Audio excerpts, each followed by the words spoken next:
शुक्रिया जनाब स्पीकर। मैं आपका इंतहाई शुक्रगुजार हूँ और आज पाकिस्तान की साल 2020 और 21 के हवाले से इस पार्लियामेंट के लिए एक इंतहाई अहम दिन है तमाम पाकिस्तानियों के लिए। यहाँ पर जिस किस्म की गुफ्तगू हुई,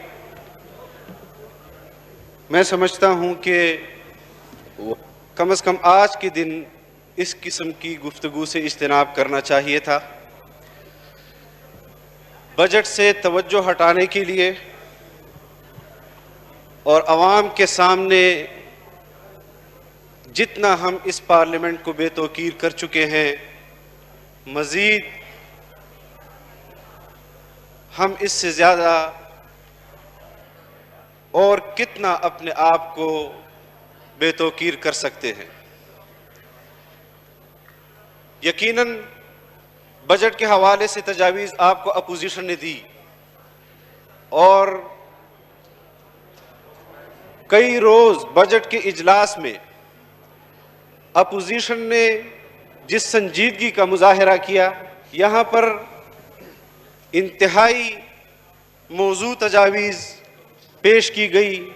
यकीनन सियासी हवाले से तमाम अपोजिशन किसी न किसी पार्टी से ताल्लुक़ रखते हैं और उन्होंने अपने पार्टी का सियासी मौक़िफ़ भी आपके सामने रखा होगा। लेकिन जब आपने बजट तकरीर की, उसके 3 दिन तक या 4 दिन तक वज़ारत ख़ज़ाना से मुताल्लिक़ मुशीर ख़ज़ाना या वज़ीर ख़ज़ाना या उससे मुताल्लिक़ दूसरी वज़ारतें, उनका एक मिनिस्टर भी यहाँ पर मौजूद नहीं था कि अपोजिशन तजावीज़ पेश कर रही थी। यह आपकी संजीदगी का आलम था। हम उस वक्त भी कहते थे कि ये बजट आपका बनाया हुआ बजट नहीं है, ये तैयार बजट आपको मिला है, ये IMF का बजट है, ये पाकिस्तानी अवाम का माशी कत्ल है। हम 10 साल से चीख रहे थे कि बैनुल-अक़वामी स्टैब्लिशमेंट, बैनुल-अक़वामी इदारे वो पाकिस्तान की सियासत को मुतनाज़ा बनाना चाह रही हैं, वो पाकिस्तान की तरक्की उनकी आंखों में खटक रही है। उन्होंने हमारी स्टैब्लिशमेंट को भी दबाव में लाया और आपको एक ख़ास एजेंडे के तहत हम पर मुसल्लत किया, इस कौम पर मुसल्लत किया। मैं यहाँ पर आपके वज़रा को सुनता हूँ कि हम इमरान खान के साथ डट कर खड़े हैं, हम डट कर खड़े रहेंगे। क्या आपने पीपल्स पार्टी के साथ खड़े होने के लिए यही अल्फाज नहीं इस्तेमाल किए थे? क्या आपने मुस्लिम लीग और नवाज शरीफ के साथ खड़े होने के लिए यही अल्फाज इस्तेमाल नहीं किए थे? क्या आपने जनरल मुशर्रफ के साथ खड़े होने के लिए यही अल्फाज इस्तेमाल नहीं किए थे? आप सिर्फ अपने मफादात के साथ खड़े हैं। आप पाकिस्तान के मफाद, पाकिस्तानी अवाम के मफाद के खिलाफ हैं। आपने हर दौर में बैनुल-अक़वामी इस्टेब्लिशमेंट की गुलामी की है। हमने आपके हर दौर में बैनुल-अक़वामी इस्टेब्लिशमेंट को चैलेंज किया है। हम आज भी आपको चैलेंज कर रहे हैं और हम कल भी आपको चैलेंज करते रहेंगे। बात पेट्रोल की होती है, बात आटे की होती है, बात चीनी की होती है। आपके कैबिनेट में चीनी चोर बैठे हुए हैं, आपके कैबिनेट में आटा चोर बैठे हुए हैं, आपकी कैबिनेट में पेट्रोल चोर और पेट्रोल माफिया बैठा है।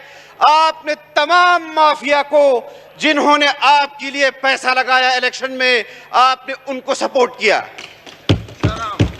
और फिर एक बयान दे देते हैं कि हमें न ओगरा आपको सिफारिश करती है, न आपके कैबिनेट के वज़रा को पता होता है। आप कहां से ये फैसले कर रहे होते हैं और यहां पर आकर आप अपने पार्टी और लीडरशिप से वफादारी का सबूत दे रहे हैं, जिसकी वफादारी पूरी कौम की नजरों में मशकूक है, आप उसके साथ वफादारी का सबूत दे रहे हैं।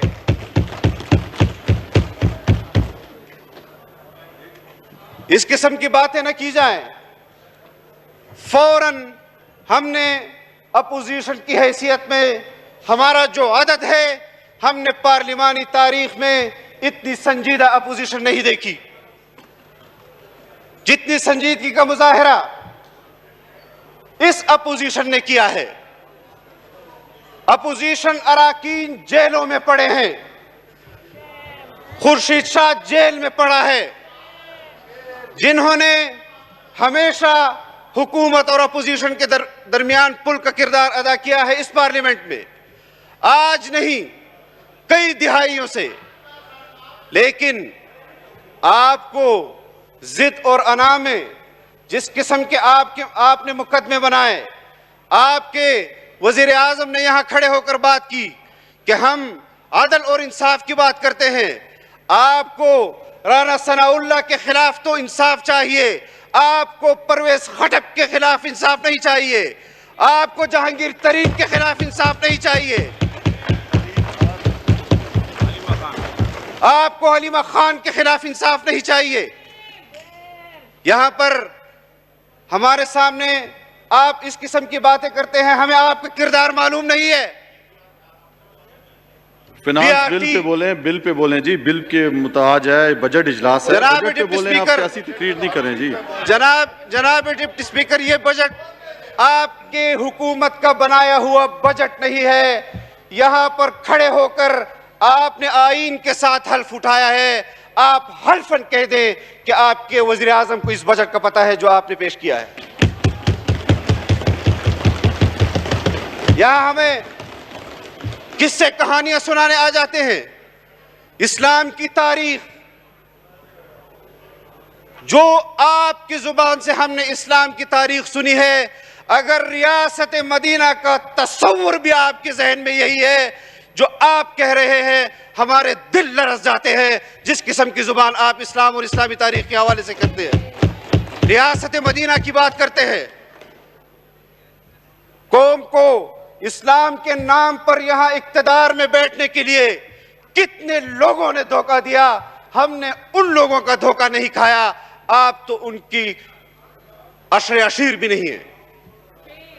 लेकिन इतना आप पर वाज़ेह कर दूं जनाब डिप्टी स्पीकर कि हम आज बजट में आदत के एतबार से जरूर कम होंगे, लेकिन बजट पास होने के बाद हम आप इमरान खान के साथ डट के खड़े हो जाना, हम कौम के साथ डट कर खड़े होंगे और आपको गली कूचे में बताएंगे कि आपके बजट का क्या इंपैक्ट कौम पर पड़ा है।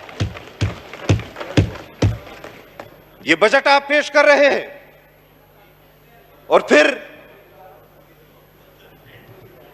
300 अरब रुपए का यकदम से रातों रात आप टीका लगा देते हैं कौम को। आप अपने मेंबरान को अवाम के टैक्स के पैसों से खरीदने के लिए यह काम कर रहे हैं। आप अपने मेंबरान को राजी करने के लिए अवाम की जेबों से पैसा निकालने के लिए निकाल रहे हैं और अपनी हुकूमत को दवाम दे रहे हैं। यह सारा पैसा वही माफिया आपके हुकूमत के लिए इस्तेमाल कर रहा है। मैं कोई इसमें इबाम नहीं समझता, पूरी कौम जानती है। लेकिन जो सूरत हाल है बहुत गंभीर है। हमारी सियासत पर हमले हुए, जमहूरियत पर हुए, और यहां पर कोई कहता है कि कौन कातिल है और कौन शहीद है, इस पर हमारा मौक़िफ़ वाज़ेह है। लेकिन एक बात जो कौम जानती है वो ये है कि इमरान खान इस कौम का माशी कातिल है, इमरान खान इस कौम का जमहूरी कातिल है, इमरान खान इस कौम का खारजी पॉलिसी के हवाले से कातिल है। इमरान खान मकबूजा कश्मीर के लोगों का खून इसने किया है, उनके जज्बात का खून इन्होंने किया है। तशरीफ रखिए, आराम से सुने। आपस में बातचीत ना करें, एक दूसरे पे नारेबाजी ना करें, और मेरी आपसे दरख्वास्त है कि बजट पे आए, बजट पे बात करें, और 10 मिनट से ज्यादा हो जनाब गया। डिप्टी स्पीकर, आपकी तरफ से वो लोग जवाब दे रहे हैं कि जिनका चैलेंज मैं कबूल कर चुका हूं, और फिर भी मैं कोई गैर पार्लिमानी गुफ्तगू नहीं करना चाहता। मैं कोई गैर पार्लिमानी गुफ्तगू नहीं करना चाहता, लेकिन आराम आपकी से, गैरत भी हौसले मुझे से एक मालूम दूसरे की है, बात सुने। आप बैठ आपका जाएं। जज्बा भी मुझे मालूम है, बैठ आपकी जाएं। ताकत भी मुझे मालूम है। लंबे बालों और लंबी मूंछों से कोई बहादुर नहीं बनता। हमने ये पगड़ियां इसलिए नहीं पहनी कि आप जैसे किरदार के लोग हमें दबा सके। हम तुम्हारे आका अमेरिका से नहीं दबे। इस्तीफा दो।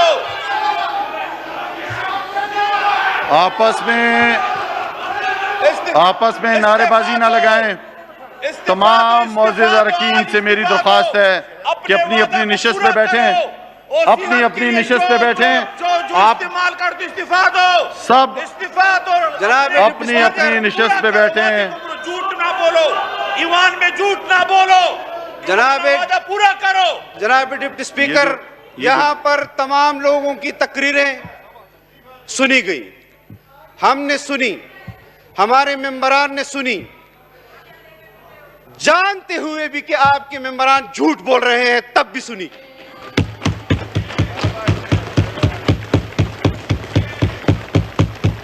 इस किस्म की गुफ्तगू नहीं होनी चाहिए। और तुम्हारा किरदार क्या है, मैं तुम्हारा किरदार नहीं जानता।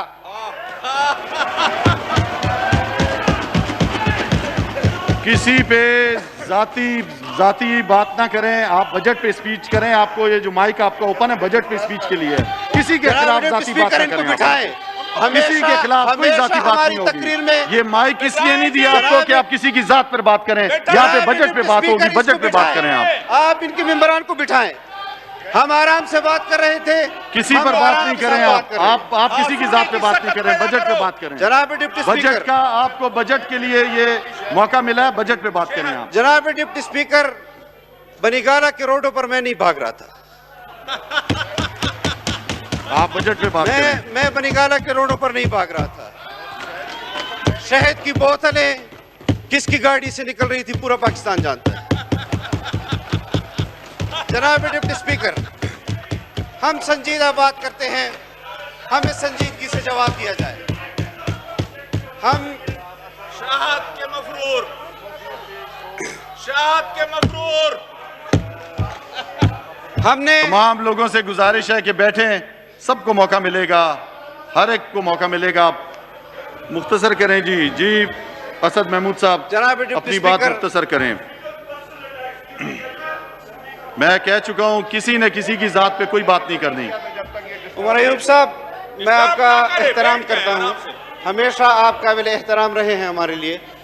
आप बताएं कि मेरी तकरीर में मेरी तरफ से कोई बात हुई या वहां से लोग खड़े हुए? चेयर को मुखातिब जी करें। जनाब डिप्टी स्पीकर साहब, यहाँ पर एक और बहुत हसास मौजू छेड़ा गया जो नहीं छेड़ना चाहिए था, और जिस शख्स की जिम्मेदारी बनती है उसका नाम है जनरल परवेज मुशर्रफ। उसका नाम किसी ने नहीं लिया कि वो कातिल है या गाजी है।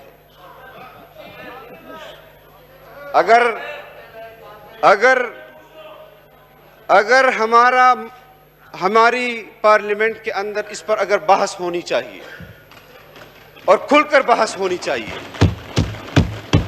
अफगानिस्तान के मसले पर भी बहस होनी चाहिए, कश्मीर के मसले पर भी बहस होनी चाहिए। और यहाँ एक बात की गई और लफ्जी एक लोगों के दिल में वसवसे डालने के लिए आज मैं बहैसियत पार्लिमानी लीडर आपसे मुतालबा करता हूँ कि जमीयत उलमा इस्लाम के पास 10 साल कश्मीर उमूर की कमेटी रही।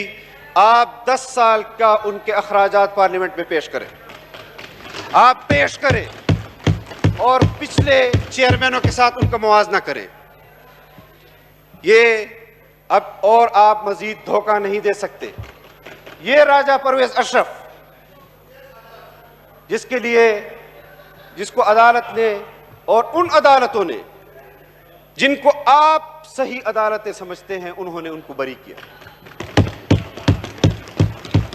तो अफगानिस्तान के मसले पर मैं हमारा जो मौक़िफ़ रहा है वो जरूर बयान करूंगा कि सोवियत यूनियन के खिलाफ भी अफगान अवाम ने दिफाई जंग लड़ी, आजादी और हुर्रियत की जंग लड़ी, और हमने उनको सियासी तौर पर सपोर्ट किया।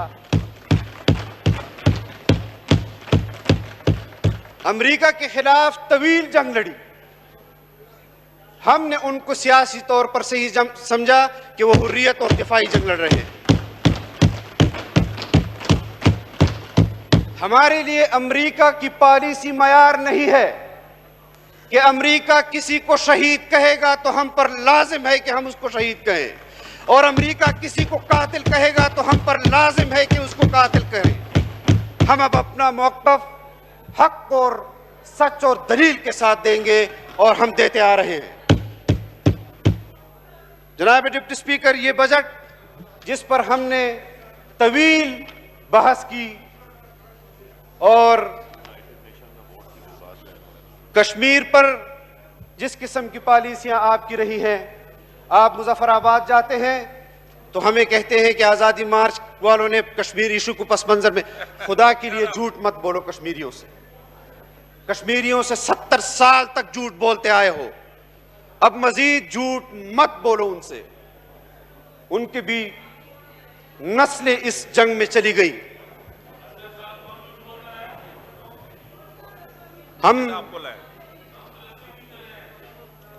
जनाब डिप्टी स्पीकर, अगर आप इनको अभी खामोश नहीं कराएंगे तो फिर आप कहेंगे कि आप बोल रहे हैं बीच में। आप बात जारी रखें जी। अगर वो डिस्टर्बेंस क्रिएट करेंगे तो यहां से बिरती अमल जाएगा। मेरी गुजारिश है कि खामोशी इख्तियार करें जी। कश्मीर इशू पर हमारा मौक़िफ़ वाज़ेह है कि कश्मीरी हुर्रियत और आज़ादी की जंग लड़ रहे हैं। पाकिस्तानी अवाम उनके हर महाज पर शाना बशाना रही, और किसी को जुर्रत नहीं हो सकी कि जब कश्मीर कमेटी का चेयरमैन कायदे मिल्लत इस्लामिया मुफक्किर इस्लाम हजरत मौलाना फजलुर रहमान थे कि वो कश्मीर पर सौदा कर सके।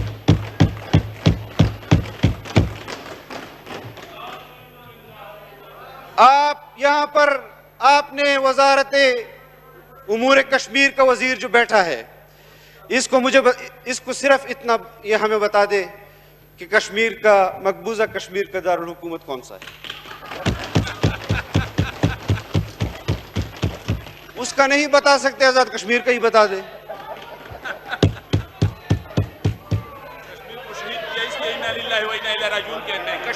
आपको मौका मिलेगा, आपको इसके बाद मौका मिलेगा आपने अपनी बात करनी है। आप जल्दी बात करें। पॉलिसी पर आप बड़े बड़े दावे करते हैं, खारजा पॉलिसी पर आप बड़े बड़े दावे करते हैं कि हमने खारजा पॉलिसी पर हिंदुस्तान को पछाड़ कर रख दिया। 192 में 184 वोट आपके मुकाबले में ले गया। शर्म।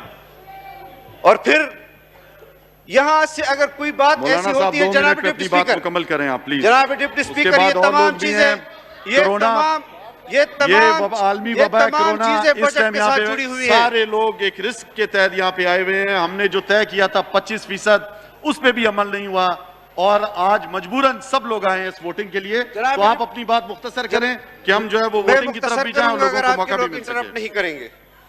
आप यहाँ पर दावा कर रहे थे, और यहां से कोई बात होती है तो आप कहते हैं कि मिसगाइड किया गया है आपको।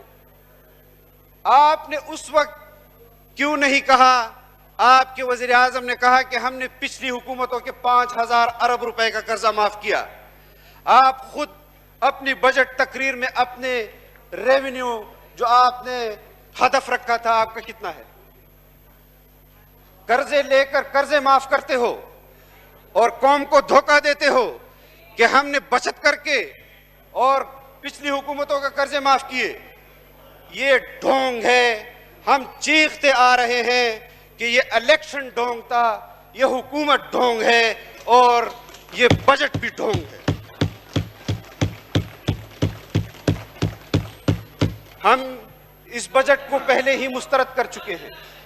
जो तजावीज़ हमारी तरफ से आई हैं, ख्वाजा आसिफ साहब ने जिस तरह फरमाया कि अभी भी वक्त है आपके पास, अभी भी आपके पास वक्त है, और आप कहते हैं कि हम वोट के लिए मेंबरान को लाए हैं। आप अपने मुताल्लिका वज़रा को यहाँ पर बिठा नहीं सके कि वो अपोजिशन की तजावीज़ सुन लें। आज आप वोट के लिए उनको यहाँ लाए हैं। ये हुनर आपका उस वक्त कहाँ चला गया था जनाब डिप्टी स्पीकर, जब अपोजिशन कौम के मफाद और हक में आपको तजावीज़ दे रही थी। अल्लाह हमारा हामी व नासिर हो। हम पाकिस्तान के अवाम के अंदर जाएंगे और अपना भरपूर कौमी मफादात की जंग कौम के शाना बशाना इंशाअल्लाह लड़े हैं और लड़ते रहेंगे। वाखिर दावाना अल्हम्दुलिल्लाह।